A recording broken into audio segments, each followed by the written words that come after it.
aqui presente nesta manhã.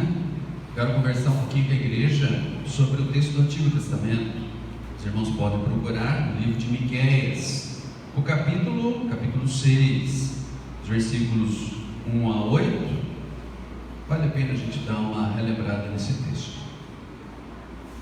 Ouve agora o que diz o Senhor: levanta-te, defende a tua causa perante os montes, e ouçam os outeiros a tua voz. Ouve, montes, a controvérsia do Senhor, e vós, duráveis fundamentos da terra, porque o Senhor tem controvérsia com o seu povo, e com Israel entrará em juízo.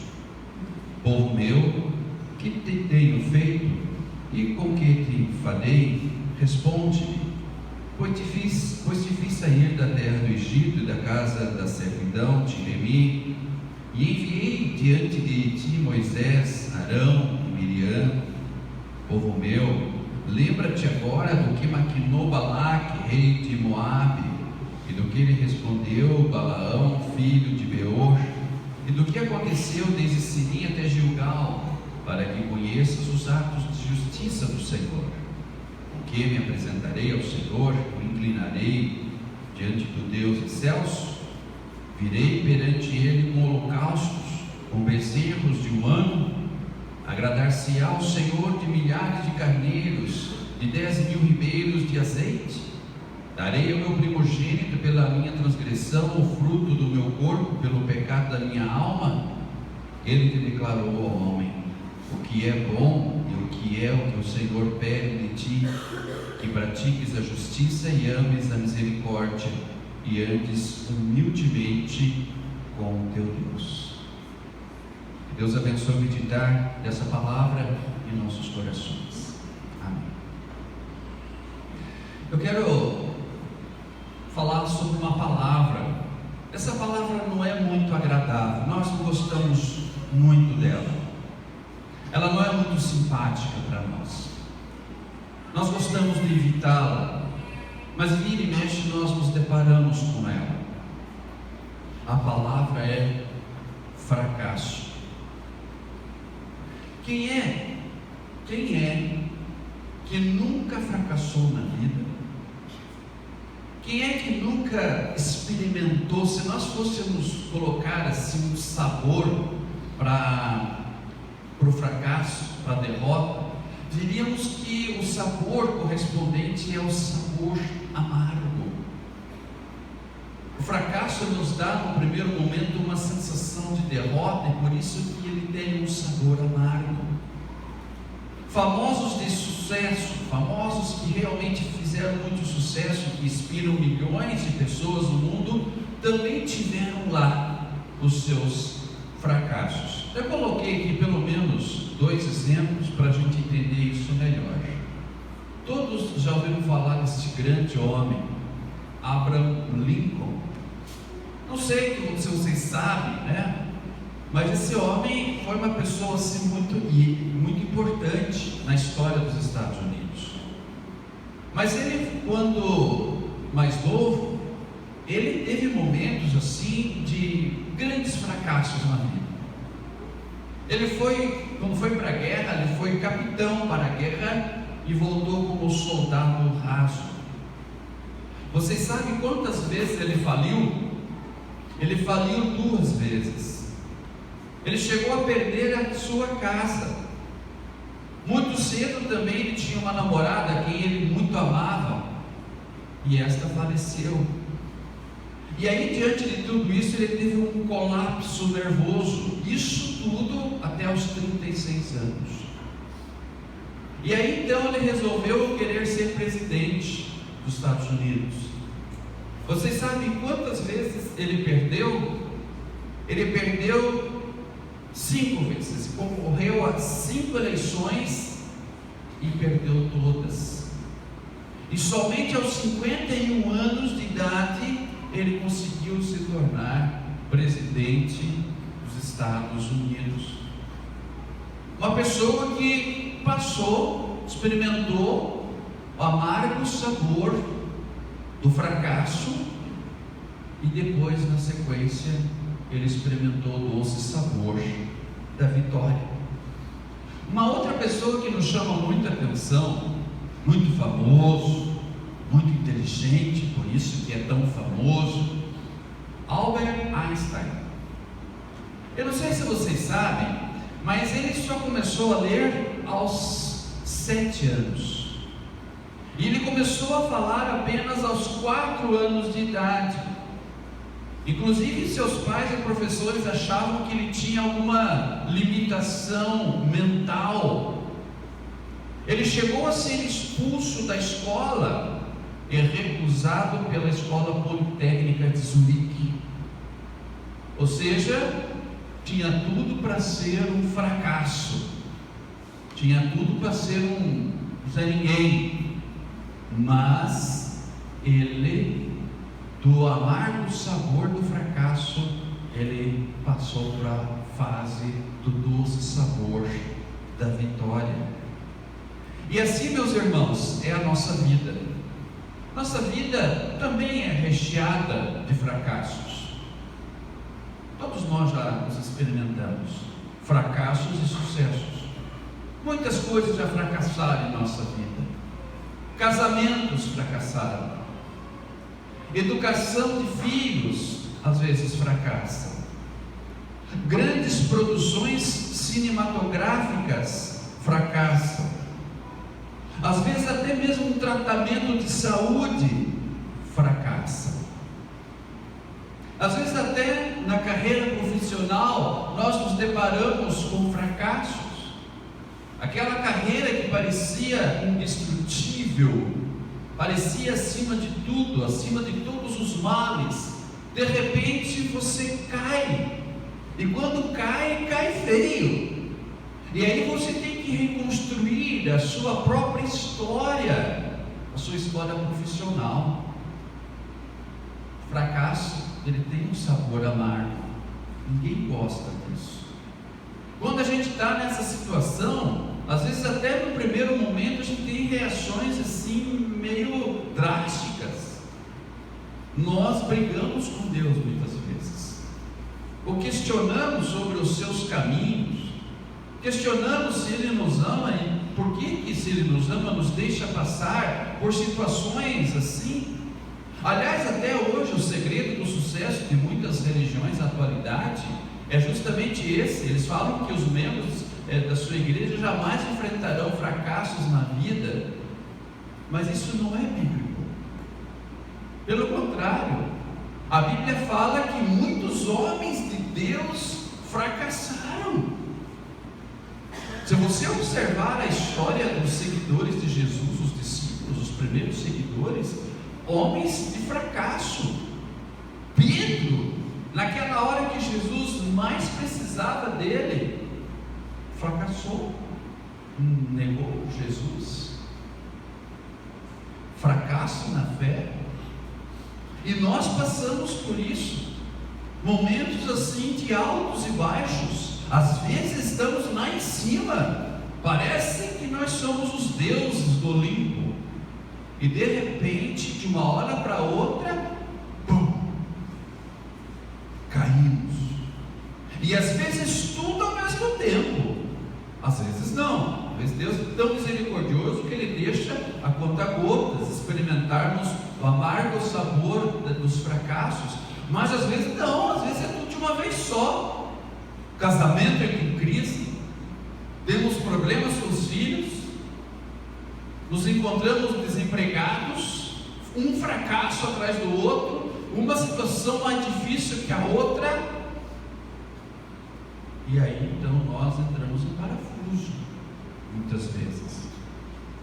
Meus irmãos, não é muito boa essa experiência do fracasso, não é? Em geral, o fracasso refere-se ao estado ou condição de não se atingir o objetivo desejado ou pretendido. Quer dizer, você estabeleceu uma meta, você colocou lá os seus planos em evidência, às vezes nem os comunicou a Deus, você fez seus planos por conta, e aí de uma hora para outra, tudo desandou. Então, o fracasso, ele pode ser visto como o oposto de sucesso. E por isso que eu disse para vocês que o fracasso, se fôssemos colocar um sabor para ele tem um sabor amargo. E a verdade é que os fracassos do nosso dia a dia nos remetem ao maior fracasso de todos os tempos. E este maior fracasso de todos os tempos aconteceu lá no Jardim do Éden, quando Adão e Eva fracassaram, ou seja, quando eles não atingiram o objetivo desejado por Deus. E aí então eles experimentaram pela primeira vez o fracasso, o gosto amargo do fracasso. Desobedeceram à vontade de Deus, e este fracasso ecoou na história do povo de Deus. Ecoou e chegou até os tempos do profeta Miqueias. Por isso a pregação do profeta Miqueias confirma isso, pois é uma pregação de juízo.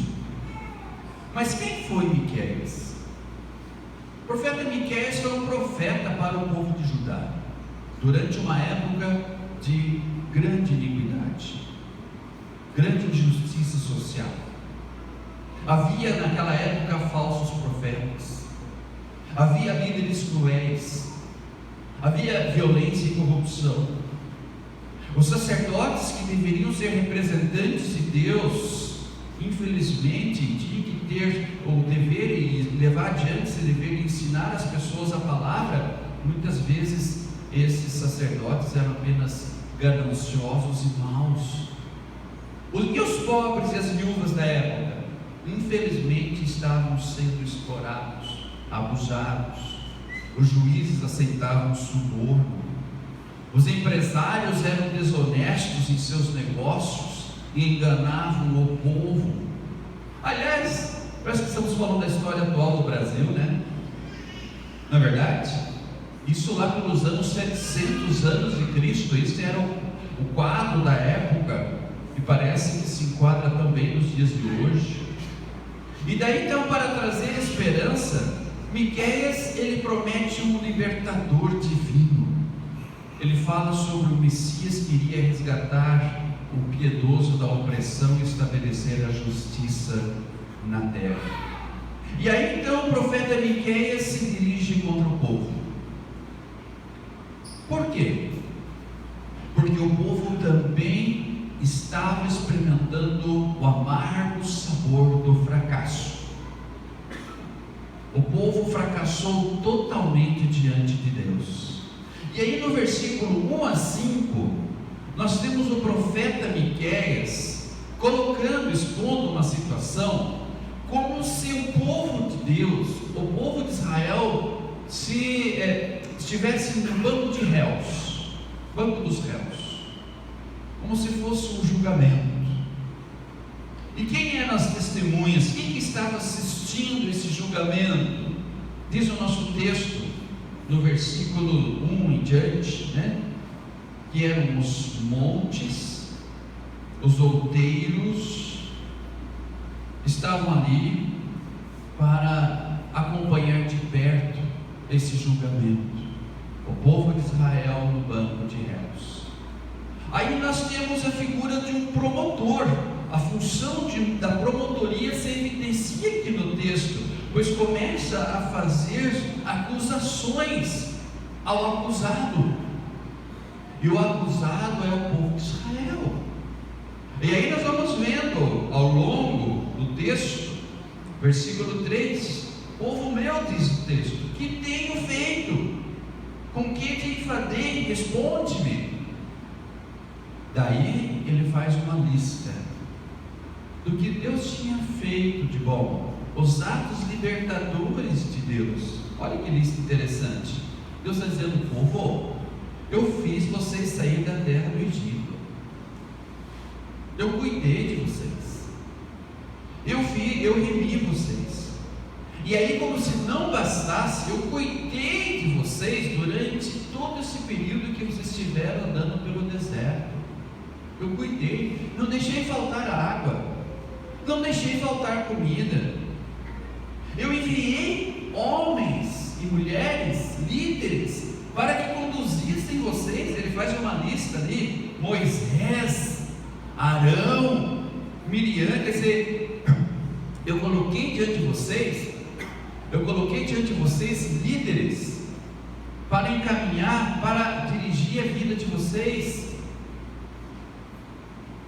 E aí continua: povo meu, lembra-te agora do que maquinou Balaque. Balaque é um homem muito ruim, rei de Moabe, e do que ele respondeu Balaão, filho de Beor, e do que aconteceu desde Sitim até Gilgal. Enfim, ali no banco de réus, o povo de Israel, ele vai ouvindo que esse Deus, que esse povo agora estava esquecendo, esse Deus realizou coisas incríveis, coisas maravilhosas com esse povo. E aí então, o problema de Israel, da relação de Israel com Deus, vai se evidenciando. E aí nós ficamos frente a frente com o grande pecado de Israel. Qual foi o grande pecado?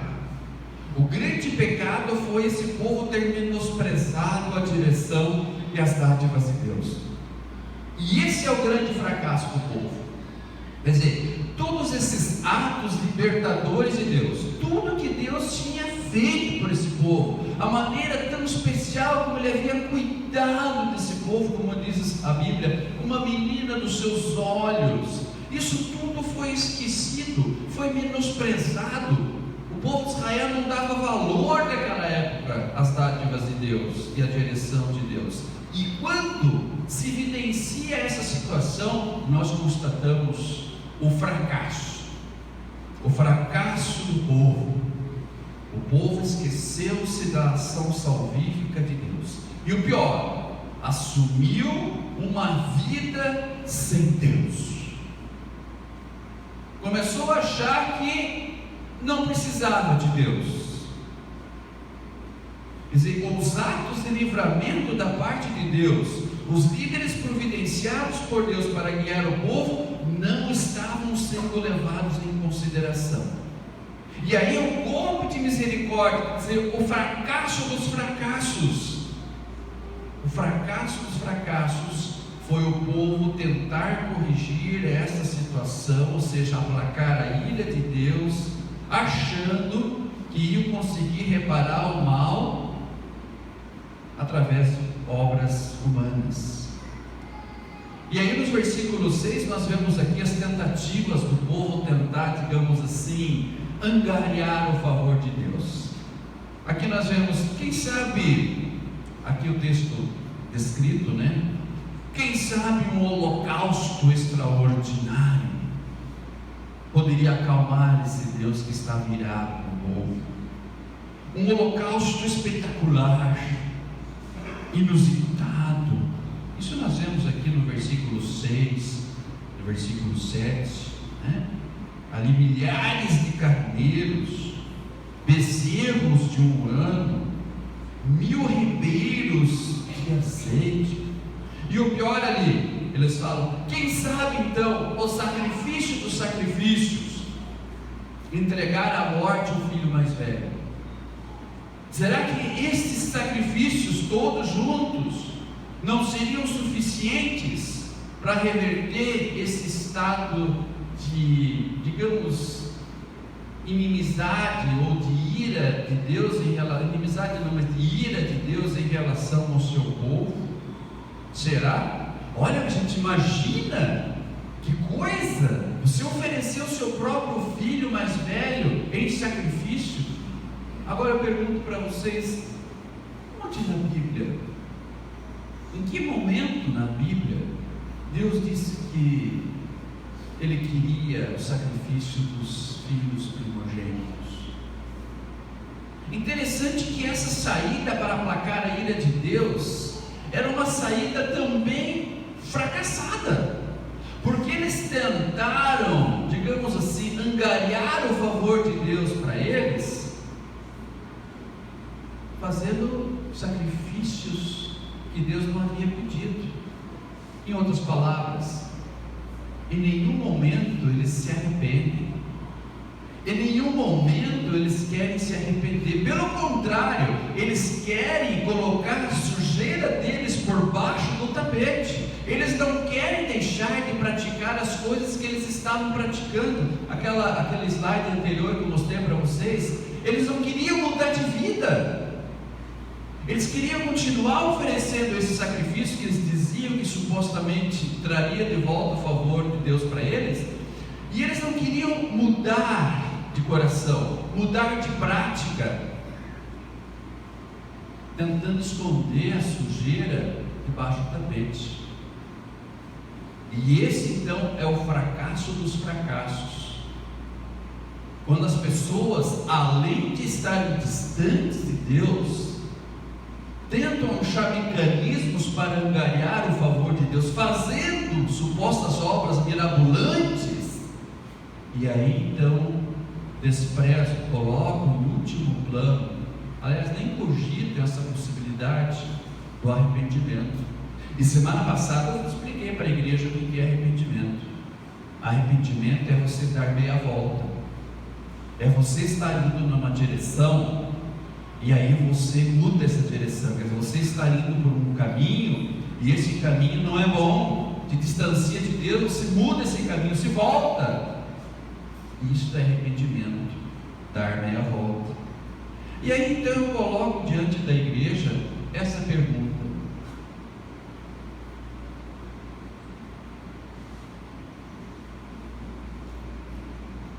será que esse fracasso é exclusivo do povo de Israel? Será que menosprezar a direção e as dádivas de Deus é uma exclusividade daquela época? Será que querer viver uma vida sem Deus, achar que está por cima, achar que essa situação vai permanecer, perdurar para sempre, você nem precisa de Deus? Será que essa situação não é uma tentação e uma coisa que pode acontecer nos dias de hoje? Será? Será que o querer viver uma vida sem Deus não é o grande fracasso do povo de Deus nos dias de hoje? Será? Será que hoje, quem sabe, você estando aqui, olhando essa história, meditando sobre isso que estou compartilhando com vocês hoje, será que você não está pensando assim, pois é, mas sabe que isso às vezes acontece comigo também? Será que quando você também experimenta esse sabor amargo do fracasso, você não pensa assim, mas quem sabe Deus está permitindo isso porque eu ando num caminho que está me distanciando dele? Será que às vezes a gente, diante dos fracassos, não deve enxergá-los sob uma outra ótica?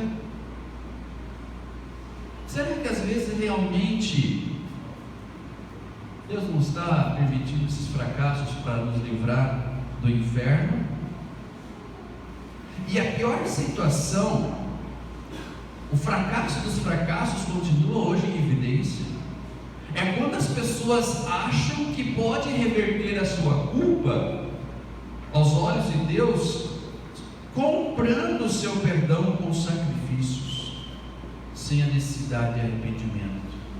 Quando as pessoas acham, não, mas sabe o que? Eu vou fazer umas coisas para Deus bem legais, eu vou dar uma grande oferta para essa finalidade, eu vou pegar, levar a cesta básica para um monte de gente que está precisando, eu vou fazer isso, eu vou fazer aquilo, achando que essas obras poderão livrar a sua cara diante de Deus,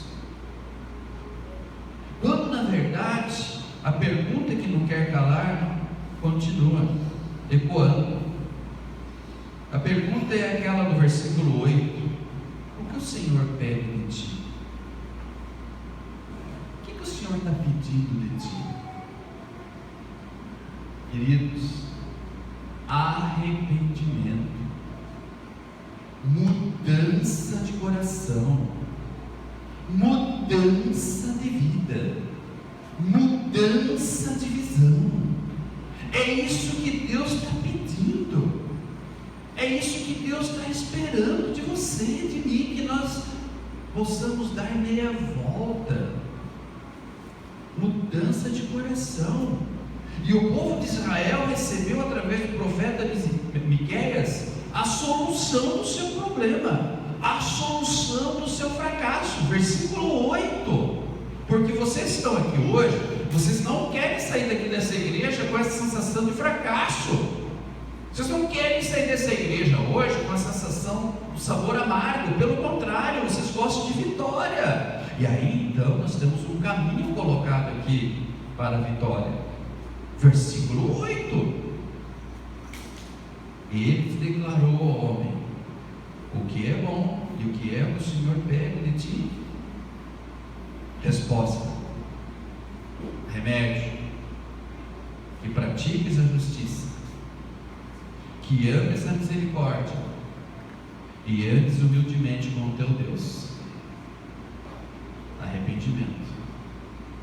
Coisas, características que o povo não estava apresentando naquela época. Não estavam praticando a justiça, não estavam amando a misericórdia, não estavam andando humildemente com o seu Deus. E aí diz: o que eu quero não é que esse monte de sacrifícios que vocês querem fazer, vocês não precisam matar o filho mais velho de vocês em sacrifício, vocês não precisam fazer isso.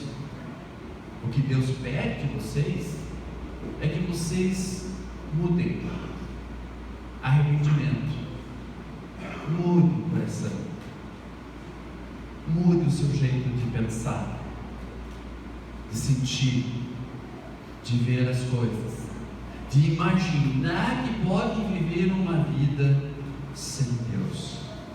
E aí então, quando você olha essa descrição, eu não sei, mas eu quando vejo essa descrição, vejo Jesus.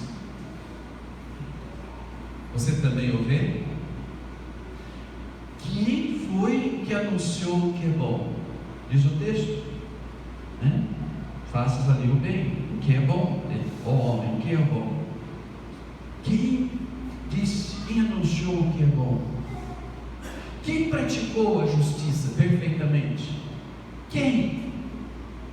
Quem amou a misericórdia? Não apenas fez coisas boas, fazer coisas boas até um espírita faz. Mas aqui diz o texto que ele amou a misericórdia, ele amou fazer coisas boas, ele amou as pessoas, sem, incondicionalmente, sem condição. Ele as amou, amou a misericórdia, ele andou humildemente com o seu Deus. Gente, o que vocês estão vendo aqui é uma figura em que Jesus se enquadra. Quer dizer, aquilo que o povo de Israel não fez, aquilo que nós, como povo de Deus do Novo Testamento, não conseguimos fazer também, Jesus fez em nosso lugar. Que coisa maravilhosa! O povo de Deus recebe através de Jesus Cristo a salvação do seu pecado. Amados, não há pedágio no caminho que nos leva de volta a Deus.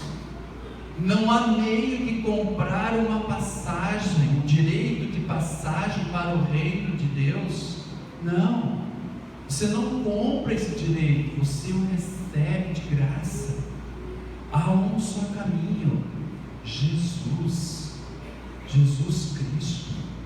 Quando nós confiamos em Jesus, aquele gosto amargo do fracasso, aos poucos, ele vai sendo substituído pelo doce sabor da vitória. Miqueias anunciou Jesus dessa forma. Isso nós lemos lá no capítulo 5, versículos 2 a 5. Ele já fala a respeito de alguém que vai fazer uma diferença muito grande. Versículo 2: e tu, Belém Efratá, pequena demais para figurar como grupo de milhares de Judá, de ti sairá o que há de reinar em Israel. Ele está falando de Jesus, e cujas origens são desde os tempos antigos, desde os dias da eternidade.